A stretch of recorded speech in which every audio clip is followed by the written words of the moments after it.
네, 안녕하세요. 동포세계 김용필입니다. 네, 오늘은 4월 10일입니다. 여러분들에게 또 세 번째로 방송을 해드리는데요. 오늘은 여러분들이 전해드려야 될 소식이 많이 있는 것 같습니다. 요즘 중국에서 이제 무비자를 지난해 11월부터 한국인도 포함해서 시행을 하고 있죠. 그래서 중국 여행 가시는 분들 많이 있는 것 같습니다.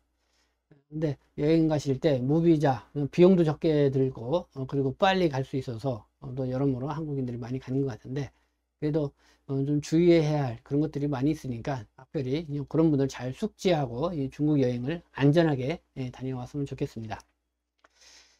최근 그 상하이에 이 한국 총영사관이 공지를 했습니다. 요즘 특히 상하이에 이제 많이 간다고 돼요. 특히 젊은 층들이 상하이를 많이 찾는다고 하는데, 이 상하이 한국 총영사관에서 이 공지한 내용 여러분들 말씀을 드리겠는데, 크게 두 가지가 있습니다. 이 두 가지 한번 보도록 하겠습니다. 첫 번째는요, 중국 내 우리 국민이 단순 연락두절 관련 안전공지를 했습니다.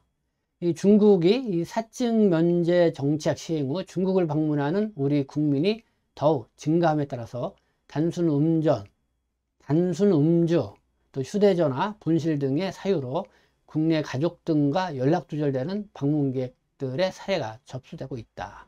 소식이 끊긴다는 거죠. 네, 특히 중국 이렇게 해외 가가지고 가족들하고 소식이 끊기게 되면은 저 가족들이 좀 걱정이 많이 되죠. 과연 무슨 일이 있을 건가. 특히 중국 같은 것은 더 걱정이 또 될 수 있다고 보는데, 네, 공지 내용 보니까 이런 내용입니다. 지난 4월 3일입니다. 상하이 총영사관이요. 예, 중국의 우리나라에 대한 사증 면제 정책이 시행되면서 중국을 방문하는 우리 국민이 더욱 증가함에 따라 우리 공간에 단순 음주 또는 휴대전화 분실 등의 사유로 국내 가족 등과 연락이 두절되는 방문객들의 사례가 접수되고 있다. 사례를 볼까요? 상하이에 출장 간 부친 연락이 두절됐다. 숙소 또는 동행인 정보 등 미보유하고 있다. 지난 3월 23일 날 사례고요. 상하이에 출장을 간 남자친구가 연락 두절됐다. 숙소 또는 동행인 정보 등이 미보유하고 있었더라. 그러니까 3월 20일이었고요. 상하이에 여행을 간 친구가 연락 두절이 됐다.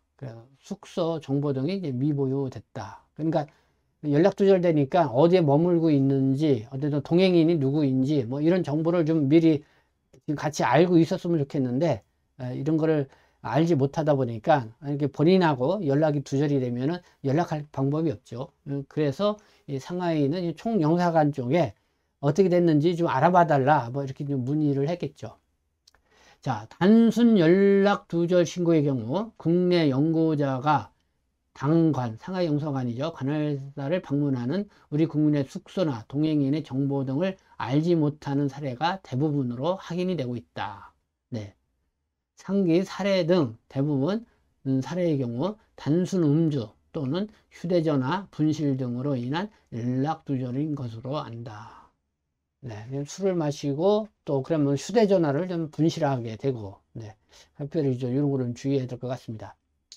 이와 관련해서 우리 공간 관할지에서 여행이나 출장 등 장단기 체류하는 우리 국민은 사전에 국내 가족이나 지인에게 자신의 영문 성명, 현지 숙소명, 동행인 연락처 등의 관련 정보를 공유하며 만일의 상황에 대비할 수 있도록 하시기 바라라. 네. 그러니까 여러분들이 다 이거 기본적으로 하는데, 보통 이제 사증 신청을 할 때는 다 어디 숙소를 어디로 할 것이냐, 또 비상 연락망이 누가 있냐, 사증 신청할 때는 좀 그런 것들을 다 기록하게 돼 있죠. 근데 이게 무사증으로 들어가다 보니까 아마 이제는 이런 거를 기록에 흑지 않고 그냥 혼자 훌쩍 이렇게 떠나는 경우가 있는 것 같습니다. 네, 그러다 보니까 이런 상황들이 더 어느 때보다 많이 늘어나고 있는 것이 아닌가 이런 생각이 듭니다. 그래서 심양 총영사관은 이렇게 얘기합니다. 우리 관할지를 방문, 체류 중인 가족 등과 연락이 두절되어 신고가 필요한 경우 아래의 절차를 참고해 주시기 바랍니다. 연락 두절 신고 처리 절차, 한국 주소지 관할 경찰서 신고 및 외교부 영사 콜센터로 연락을 하라. 네. 관할 제 공간에 접수되어 공간 관할지 공안기관을 협조해서 소재 파악을 진행을 하고 있다. 네. 그러니까 국내에 있는 경찰서, 관할 경찰서에 신고해도 된다는 거죠. 그러면은 경찰서에서 그쪽에 해외에 있으면 해외 쪽에 영사 콜센터를 이용해서 해외에 있는 영사관과 또 공조를 해서 그래서 현지에 그 중국 공안기관하고 협조를 해서 소재 파악을 하는데 이렇게 나가고 있다. 뭐 그렇게 안내를 해주고 있습니다.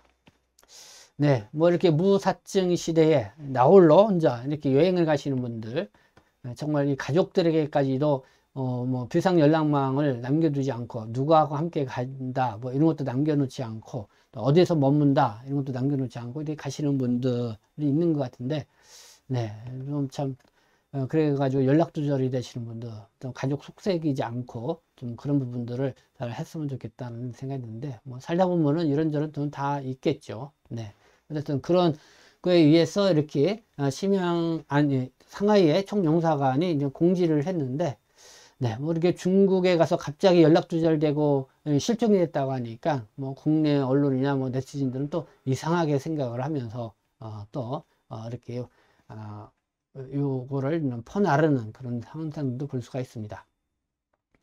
자, 심양영사관이 전 두 번째로 공지를 한 겁니다. 중국 내 불법 취업 예방 관련 안전공지입니다. 지난 3월 19일 날 보도를 했는데요.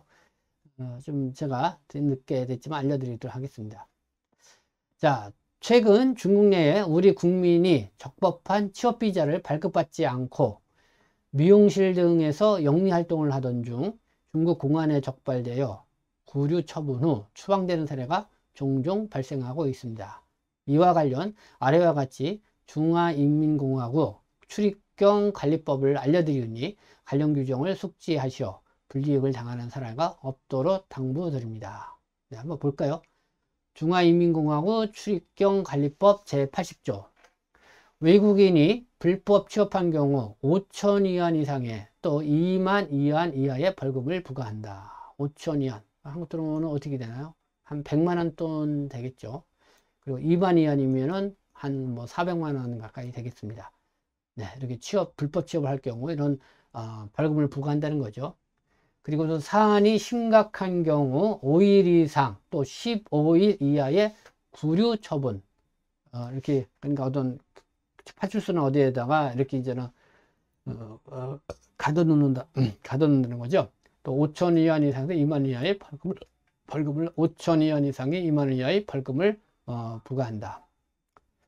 자, 외국인에게 불법 취업을 소개한 경우도요. 불법 소개를 한 자에게 총액 5만 위안이 초과되지 않는 한에서 5만 위안이 초과되지 않는 한에서 불법 소개한 사람을 1인당 5천 위안의 벌금을 부과한다. 기관에 대해서는 총액 10만 위안이 초과하지 않는 한에서 불법 소개한 사람당 5천 위안의 벌금을 부과한다. 위법 소득이 있는 경우 이를 몰수한다. 네, 이렇게 취업을 불법 소개한 사람에게도 이렇게 벌금을 부과한다, 이런 내용입니다. 외국인을 불법으로 고용한 경우 총액 10만 위안이 초과하지 않는 한에서 불법 고용한 사람당 1만 위안의 벌금을 부과한다. 이거는 이제 불법 고용을 한 고용주에게 매기는 거죠. 10만 위안이 초과하지 않는 한에서 불법 고용한 사람이 1만 위안, 200만 원 정도 되겠네요. 한국하고 좀 비슷한 것 같습니다. 부과한다. 위법 소득이 있는 경우 이를 몰수한다. 몰수를 한다. 뭐 한국보다는 좀 세다고 봐야 되나요? 몰수를 한다고 그랬죠. 자, 대사관은 우리 국민의 안전을 위하여 홈페이지 위챗 공식 계정 등을 통해서 이렇게 제공을 하고 있다. 뭐 이런 내용 여러분들에게 말씀을 드렸습니다. 오늘은 이렇게 어떻게 보면 중국에 여행을 떠나시는 한국인 분들이 좀 알아둬야 될 그런 내용인 것 같습니다.